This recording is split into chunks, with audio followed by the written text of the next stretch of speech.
So students, in this topic we are going to learn about the periodic properties of chemical elements. Harsh here is going to take us through the theory very quickly and then we are going to be dealing with a problem set. So Harsh. पहले theory में पहले Mendeleev ने अपना periodic law define करा था. उसने बोला था कि the physical and chemical properties of the elements are a periodic function of their atomic weights. मतलब जो प्रॉपर्टीज एलिमेंट्स की थी वो एटॉमिक वेट्स के ऊपर डिपेंड करती थी, उनके एटॉमिक वेट के हिसाब से वेरी करती थी. And he also arrange the elements in increasing order of their atomic weights into groups and periods. Then फिर मोजले आया. तो ये मेंडलीफ का जो पीरियोडिक लॉ था ये कि अभी भी हम ये यूज कर रहे हैं? नहीं, अभी मेंडलीफ का यूज नहीं करते हैं, मोजले का लॉ करते हैं, क्योंकि मोजले का उससे बेटर था और वो सही लॉ था एकदम. पर मेंडलीफ का बेसिकली पहला था. हाँ, मेंडलीफ ने पहले डिफाइन करा. ठीक है, तो मोजले ने क्या कहा था? देन मोजले का लॉ आया.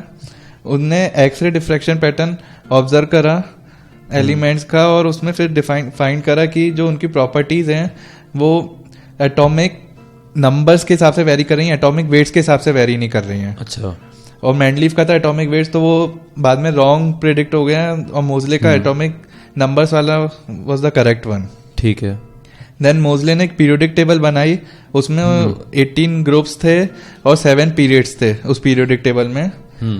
Then metallic and non metallic character उसमें वेरी करता था उस टेबल में. मेटलिक कैरेक्टर पहले डिफाइन करते हैं. मेटलिक कैरेक्टर होता क्या है?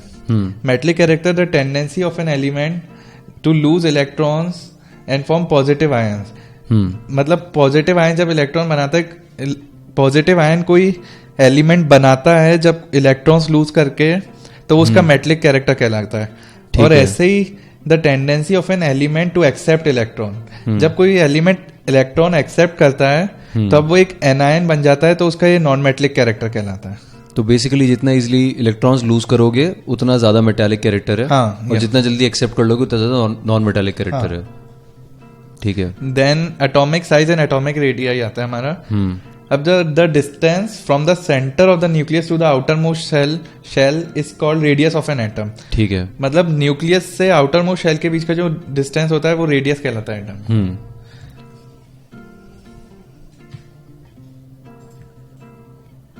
अब हमारा ये 6th पॉइंट आता है, इसमें एटॉमिक रेडियस के फैक्टर्स दिए, वो किस किस पे डिपेंड करता है. एक तो एटॉमिक रेडियस एक फैक्टर पे डिपेंड करता है कि orbit number of outermost shell. जो आउटर मोस्ट शेल है उसका कौन से ऑर्बिट है, कौन सा ऑर्बिट नंबर है, उस पे डिपेंड करता है. देन एक सेकंड फैक्टर है इफेक्टिव न्यूक्लियर चार्ज. जो इफेक्टिव न्यूक्लियर चार्ज है उसका मतलब है कोई इलेक्ट्रॉन प्रेजेंट है तो वो इफेक्टिवली कितना न्यूक्लियर चार्ज अपने आप में देख रहा है कि कितना इफेक्टिव न्यूक्लियर चार्ज है उसके पास. क्योंकि शील्डिंग भी होती है ऑर्बिटल्स की, उस वजह से न्यूक्लियर चार्ज पे चेंजेस आते हैं, तो वो उस फैक्टर्स पे भी डिपेंड करता है. ठीक है. देन 7th पॉइंट है covalent radius and van der Waals radius. First है in case of homonuclear diatomic molecule, जिसमें दो सेम एटम्स होते हैं तो उनका कोवलेंट रेडियस होता है उनके इंटरन्यूक्लियर डिस्टेंस का हाफ. अच्छा. और सेकेंड पॉइंट है जब हेट्रोन्यूक्लियर डायटोमिक मॉलिक्यूल्स होते हैं तो उनका जो कोवलेंट रेडियस होता है वो उनके दोनों के कोवलेंट रेडिया के सम के बराबर होता है. ठीक है. और जो वेंडर वॉल रेडियस होता है वो डिफाइंड होता है as the half of the internuclear distance between two adjacent non bonded like atoms. ठीक है. तो जैसे दो नॉन बॉन्डेड लाइक एटम्स हैं तो उनके बीच का जो इंटरन्यूक्लियर डिस्टेंस होता है वो हमारा वेंडर वॉल रेडियस कहलाता है. ठीक है. अब for a given element covalent radius is always less than it's vendor Waals radius. ये हमें याद रखना है, कोई भी एलिमेंट के लिए covalent radius vendor wall radius से छोटा ही होता है, हमेशा कम होगा. हाँ. और 18 ग्रुप के जो एलिमेंट्स होते हैं, जो इनर्ट गैसेस होती हैं, वो कोवलेंट बॉन्ड नहीं बनाती हैं, हमेशा वेंडर वॉल ही बनाती, वेंडर वॉल बॉन्ड ही बनाती हैं. तो उनका वेंडर वॉल रेडियस होता है वो हमेशा छोटा ही होता है, क्योंकि उनका अच्छा एक ही वेंडर वॉल बॉन्ड ही बनाते हैं, तो वेंडर वॉल रेडियस हमेशा कोवलेंट रेडियस से छोटा ही होता है. ठीक है. मतलब उनके लिए वैंडर वॉल्स रेडियस ही उनका रेडियस उनका. हाँ, बस कोवलेंट उनके लिए वर्ड ही नहीं है. ठीक है. देन आयोनाइजेशन पोटेंशियल आता है हमारा. बट आयोनाइजेशन पोटेंशियल को हम आयोनाइजेशन एनर्जी भी कहते हैं. और एक this is the amount of energy required to remove one or more electrons from the outermost shell of an isolated gaseous atom in their ground state. मतलब कोई atom है जो आइसोलेटेड है, जिसपे बाहर की दूसरी चीजों का फर्क नहीं पड़ रहा है, उसमें से हम इलेक्ट्रॉन निकालते हैं, तो जो जितनी एनर्जी लगती है उसे हम आयोनाइजेशन एनर्जी कहते हैं. अच्छा. ठीक है. अब देन हमारा सेकंड है इलेक्ट्रॉन एफिनिटी. इलेक्ट्रॉन एफिनिटी है, it is the amount of energy released when an electron is added to an isolated neutral gaseous atom in the ground state. अच्छा. जब कोई इलेक्ट्रॉन किसी आइसोलेटेड एटम पे add करते हैं तब जितनी एनर्जी रिलीज होती है उसे इलेक्ट्रॉन एफिनिटी कहते हैं. आइसोलेटेड न्यूट्रल गैसेस एटम पे, न्यूट्रल, इट शुड बी और न्यूट्रल. वो अपने ग्राउंड स्टेट पे होगा. हाँ. तब उस पे अगर इलेक्ट्रॉन ऐड करोगे तो जो एनर्जी एक्साइटेड स्टेट में नहीं होना चाहिए वो. ठीक है. बेसिकली तो हमें ये चेक करना पड़ेगा क्वेश्चन सॉल्व करते हुए. हाँ, देखना पड़ेगा. ठीक है. अब हमारा नेक्स्ट पॉइंट आता है इलेक्ट्रोनेगेटिविटी. तो इलेक्ट्रोनेगेटिविटी एक एटम की टेंडेंसी है कि to attract electron towards itself in a molecule और कंपाउंड. मतलब कोई एटम इलेक्ट्रॉन को कितना अट्रैक्ट कर रहा है वो उसकी इलेक्ट्रोनेगेटिविटी कहलाती है. अच्छा. अब हमारा 11th पॉइंट आता है, उसमें इलेक्ट्रोनेगेटिविटी का वेरिएशन दिया हुआ है. जैसे इसमें electronegativity increases from left to right in a period and in a group electronegativity decreases from top to bottom. जैसे टॉप टू बॉटम हम जाते हैं तो इलेक्ट्रोनेगेटिविटी हमारी डिक्रीज होती है, जब लेफ्ट टू राइट जाते हैं तो हमारी इलेक्ट्रोनेगेटिविटी इंक्रीज होती है. अच्छा. अब हमारा 12th पॉइंट है इनर्ट पेयर इफेक्ट. इस इफेक्ट में ये ऑब्जर्व होता है हमें 13, 14, 15 ग्रुप्स में हम इसको ऑब्जर्व करते हैं. अच्छा. इस इफेक्ट से हम देखते हैं कि हम जब ग्रुप में नीचे जाते हैं, when we descend down the group, the two electrons of s orbital of the valence shell become inert, do not easily take part in bonding, and the element show its oxidation state 2 unit less than the group oxidation state. अच्छा. जो दो electron होते हैं s orbital के वो part नहीं करते हैं रिएक्शन में और वो इनर्ट टाइप के हो जाते हैं, और तो एलिमेंट होता है वो अपनी 2 यूनिट्स जो होती हैं वो लेस ऑक्सीडेशन स्टेट शो करता है, 2 यूनिट ज्यादा ऑक्सीडेशन स्टेट शो नहीं करता है. अच्छा. ठीक है. तो बेसिकली आप अब 3-4 कुछ एलिमेंट्स बता सकते हैं 13, 14, 15 ग्रुप के जो ऐसा. एक पीबी होता है हमारा, एक एसएन होता है. हाँ. और भी बहुत सारे हैं, तो उसमें बहुत वेरिएशन थे, वो हम क्वेश्चंस में भी देखेंगे आगे जाके. अच्छा. तो इनका एक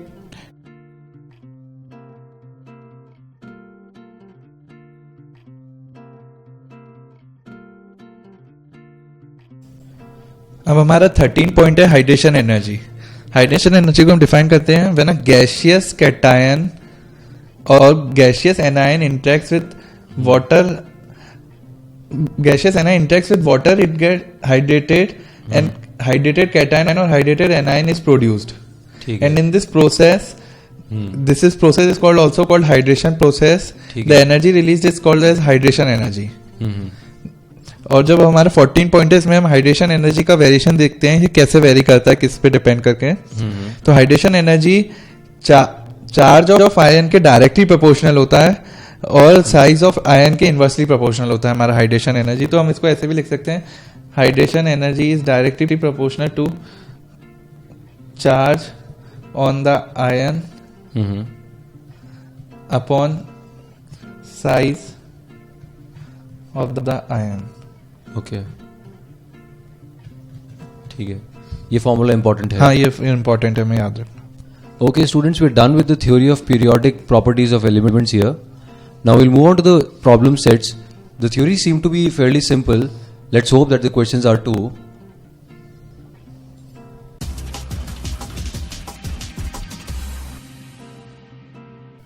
So guys, we just finished the theory of periodic properties of chemical elements. Now it's time for us to take a problem set.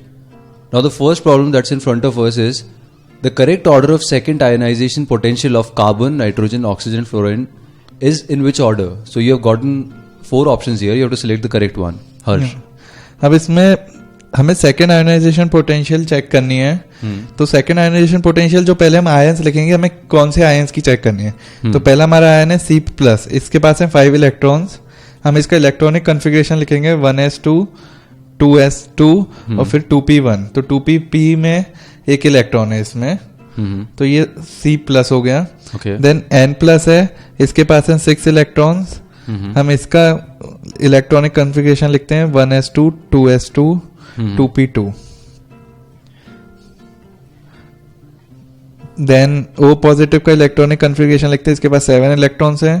तो ये हो जाएगा 1s2, 2s2, 2p3. ठीक है.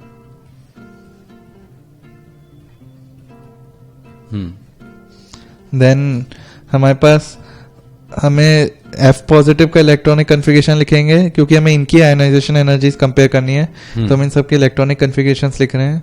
ठीक है. ये वो 2p4. अब हमें पता है जैसे कि कंप्लीटली हाफ फिल्ड और कंप्लीटली फिल्ड जो ऑर्बिटल्स होते हैं उनकी आयनाइजेशन एनर्जी ज्यादा होती है. सही. तो जैसे इसमें O पॉजिटिव है, ये कंप्लीटली हाफ फिल्ड है, तो इसकी आयनाइजेशन एनर्जी ज्यादा होगी. और हमें ये भी पता है जो कार्बन, नाइट्रोजन, ऑक्सीजन, फ्लोरीन एक ही पीरियड में बिलोंग करते हैं. ठीक है. तो जैसे हमें O और F की कंपेरेबल होती है, पर O का कंप्लीटली हाफ फिल्ड है इधर फर्स्ट आयनाइजेशन एनर्जी के केस में. ठीक है. तो O पॉजिटिव की मैक्सिमम हो जाएगी. देन हमें ये देखना है कि जैसे हमारा जो ट्रेंड वेरी करता है हमारा पीरियड में, इधर से जाते हैं तो हमारी ionization energy across the period increase होती है. तो इसमें हमने देखा ionization energy across the period increase होती है, तो हमारा ऑर्डर फिर जनरल ट्रेंड फॉलो कर जाएगा हमारा, क्योंकि इधर इन तीनों केस में कोई ना कंप्लीटली हाफ फिल्ड है ना कोई कंप्लीटली फिल्ड है. तो इधर हम इधर जनरल ट्रेंड फॉलो करेंगे हमारा, तो आंसर हो जाएगा O greater than F greater than N greater than C. अच्छा, तो बेसिकली यहाँ पे सिर्फ एक ही कैच है कि क्योंकि O positive. And guys the reason we are looking at C plus N plus O plus F plus is because the question is talking about the second ionization potential. Alright, so instead of looking at C's orbitals, N's orbitals, O's and F's orbitals, we are looking at C plus N plus O plus F plus, right? Yeah. Okay. So as we read in the theory, it follows the general thing, but when you look at the O plus, it's half filled, completely half filled, which is stable. So it will take more energy than general. Yeah. Okay. So we'll move on to the next question now.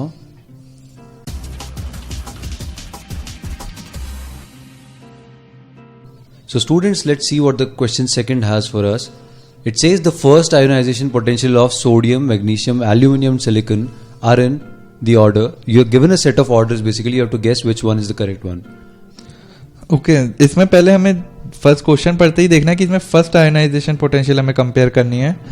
और first ionization potential इसमें compare करनी है, और फिर then observe करा हमने जो Na, Mg, Al and Si एक ही पीरियड को बिलोंग करते हैं. हाँ. तो एक ही पीरियड में हमारे वैसे जनरल ट्रेंड जो हमारा पीरियड का होता है कि हम पीरियड में लेफ्ट टू राइट जाते हैं, तो पीरियड में लेफ्ट टू राइट जाने पे हमारी आयनाइजेशन जो पोटेंशियल होता है वो हमारा हमेशा इंक्रीज होता है. ठीक है. तो पर हमें कभी कभी एक्सेप्शंस वाले केस आ जाते हैं जहां पर ऑर्बिटल्स कंप्लीटली फिल्ड होते हैं या कंप्लीटली हाफ फिल्ड. तो जनरली ये हमेशा एक्सेप्शन ग्रुप 2 और ग्रुप 13 के बीच में आ जाता है. तो ग्रुप 2 है और ग्रुप 13 है. तो ग्रुप 2 का हमारा जनरल कन्फिग्रेशन होता है NS2. तो इसमें दोनों इलेक्ट्रॉन्स पेयर्ड होते हैं. ठीक है. और जो हमारा ग्रुप 13 का कंसेप्ट आता है इसमें होता है कन्फिग्रेशन NS2 NP1. तो इसमें NS2 NP1 हो गया हमारा ये. अब इसमें ये कंप्लीटली फिल्ड है क्योंकि तो ग्रुप 2 और ग्रुप 13 की हम वैसे कंपेरेबल आयनाइजेशन एनर्जी होती है, पर इसका कंप्लीटली फिल्ड होने की वजह से इसकी आयनाइजेशन एनर्जी ज्यादा हो जाएगी. तो ग्रुप 2 की जो हमारी आयनाइजेशन एनर्जी होगी वो ग्रुप 13 से ज्यादा हो जाएगी. अच्छा. तो ग्रुप 2 को हमारा बिलोंग करता है Mg और ग्रुप 13 को हमारा बिलोंग करता है Al. तो हमारा फिर ऑर्डर हो जाएगा Mg ग्रेटर देन Al. ठीक है. अब हमें जो अक्रॉस द पीरियड वाला ट्रेंड हमें पता ही है कि हम अक्रॉस द पीरियड वाला जो ट्रेंड है उसमें हमें पता ही है कि Mg का हमेशा Na से ज्यादा ही होगा. जो हमारा पीरियड के अक्रॉस जाते हैं आयनाइजेशन एनर्जी बढ़ती है. और ऐसे ही जो Al का केस है उसमें भी Si का Al से ज्यादा ही होगा. ठीक है. तो फिर हमारा जो ट्रेंड बन गया Na less than Mg, Mg is greater than Al and Al has less ionization potential than Si. Okay.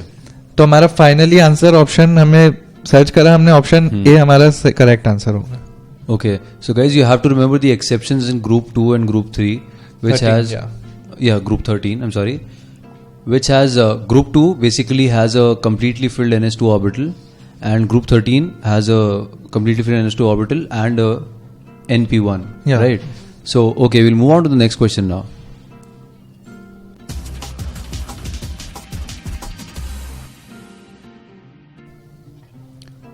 Okay, guys, question number 3 gives us 4 different sets of statements. 4 different statements basically. You have to choose the incorrect statement from here. अब हमें incorrect statement इधर से choose करना है. तो पहले statement हम read करते हैं, the properties of the elements are the periodic functions of their atomic numbers. ये तो मोजले का हमारा थ्योरी में मेंशन ही करा हुआ है, मोजले का हमारा ये जनरल स्टेटमेंट है। हाँ. जो एलिमेंट्स की प्रॉपर्टी है वो उनके एटॉमिक नंबर्स के हिसाब से वेरी करती है। अच्छा, तो ये तो हमारा करेक्ट है। देन बी ऑप्शन हम देखते हैं, non metallic elements are lesser in number than metallic elements. या तो अब इसमें नॉन मेटलिक हमेशा लेसर इन नंबर ही होते हैं मेटलिक में, कि जो मेटलिक एलिमेंट्स होते हैं तो बी ऑप्शन के करस्पॉन्डिंग जो मेटलिक एलिमेंट्स होते हैं वो हमारे मोस्टली एस ब्लॉक में होते ही हैं पूरे, और हमारा डी ब्लॉक भी मेटलिक एलिमेंट से ही भरा होता है। अच्छा, देन हमारा एफ ब्लॉक और हैवियर जो हमारा पी ब्लॉक होता है, जो हैवियर पी ब्लॉक में हमारे नॉन मेटल्स भी होते हैं, पर जो हैवियर पी ब्लॉक वाला सेगमेंट होता है उसमें हमारे मेटल्स होते हैं। अच्छा. तो मोस्टली हमारा जो पीरियोडिक टेबल है वो मेटल्स ही ज्यादा होते हैं उसमें as compare to non metals. तो बी भी सही है। बी भी सही है। देन सी ऑप्शन पे आते हैं, the first ionization energy of elements along a period do not vary in a regular manner with increase in atomic number. Okay, ये स्टेटमेंट भी हमारा सही है एक्चुअली। इसमें हम देखते हैं जैसे ये रेगुलरली वेरी नहीं करते, जैसे ही हमने अभी सेकंड क्वेश्चन में एक्सप्लेन करा था कि कभी कंप्लीटली फिल्ड या कंप्लीटली हाफ फिल्ड का केस आ जाता है, तो उसमें रेगुलर ट्रेंड जो होता है वो चेंज हो जाता है। अच्छा. तो ऐसे ही जो बी होता है, बी में भी स्टेबल होता है, वो कंप्लीटली फिल्ड होता है, तो वो भी स्टेबल होगा, तो इस वजह से इसकी आयनाइजेशन एनर्जी बोरॉन से ज्यादा हो जाती है। बी की बोरॉन से ज्यादा हो जाती है, ऐसे ही एन की हमारी ज्यादा हो जाती है फर्स्ट आयनाइजेशन एनर्जी ऑक्सीजन से, क्योंकि एन कंप्लीटली हाफ फिल्ड होता है। अच्छा, तो हमारा सी ऑप्शन भी करेक्ट हो गया। देन हम डी ऑप्शन में आते हैं, for transition elements the d subshells are filled with electrons monotonically with increase in atomic number. अच्छा, ये स्टेटमेंट हमारा रॉन्ग है, क्योंकि एक एक्सेप्शन आता है हमारा बीच में, जहां पर हमारा क्रोमियम का हमारा कॉन्फ़िगरेशन हो जाता है 3d5 4s1 और हमारा कॉपर का हो जाता है 3d10 4s1। ठीक है। इसमें हमारा क्या होता है, हम पहले 4s को भरते हैं देन 3d को भरते हैं, पर पहले इलेक्ट्रॉन ऐसा होता है कि 3d में चला जाता है, तो ये हमारा एक्सेप्शन आ जाता है। तो दैट्स वाई मोनोटोनिकली वेरी नहीं करती है प्रॉपर्टी, तो हमारा इनकरेक्ट ऑप्शन डी हो गया, तो ये हमारा करेक्ट आंसर हो गया। Okay, so guys, it's time for us to move on to the next question.